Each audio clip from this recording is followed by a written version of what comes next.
Dans les locaux du département d'odontologie de l'université Gamal Abdel Nasser de Conakry, chercheurs, enseignants, praticiens et étudiants de la Guinée, mais aussi de la sous-région ouest africaine, se retrouvent autour d'un objectif commun: renforcer les connaissances et les pratiques de la santé bucco-dentaire. À l'initiative de ces journées scientifiques, le département d'odontologie entend offrir un cadre de partage et de mise à niveau aux professionnels du secteur. En effet, on s'est rendu compte que pour que les gens puissent progresser, les enseignants puissent progresser, il faut un certain nombre de communications scientifiques et d'articles. Ça, c'est déjà un premier point. Le deuxième point, c'est que les dentistes qui ont été formés, qui sont dans des zones reculées de Conakry, qui sont dans des régions de la Guinée, ont sollicité des formations. Donc l'organisation de ces deuxièmes journées odontologiques permettra non seulement à nos autres enseignants-chercheurs de communiquer afin qu'ils viennent se ressourcer, voir ce qu'il y a de nouveau dans l'odontologie. Le professeur Begré Jean Bertin, formateur sur l'imagerie 2D, 3D et 4D, plonge les participants dans le concret empreinte optique en direct.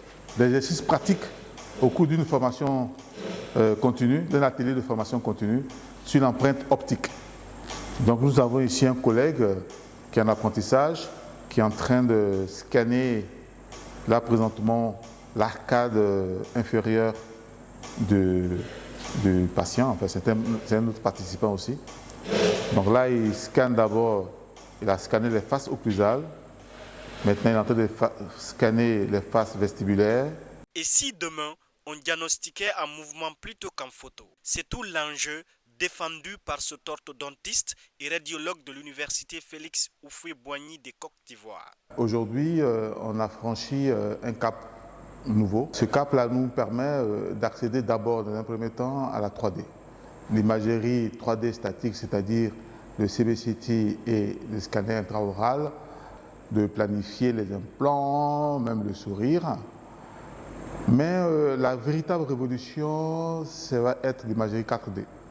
La 4D, justement, on a voulu en savoir plus. Avec cette imagerie, on va avoir accès à la dynamique, à la cinématique mandibulaire, au sourire, de sorte que aujourd'hui on va avoir un flux, un flux digital dynamique qui va nous offrir des traitements beaucoup plus précis et plus performants.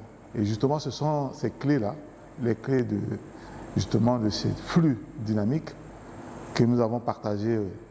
Pour les praticiens venus de l'intérieur du pays, ces échanges sont aussi l'occasion de découvrir de nouvelles méthodes qu'ils pourront appliquer dans leur exercice quotidien.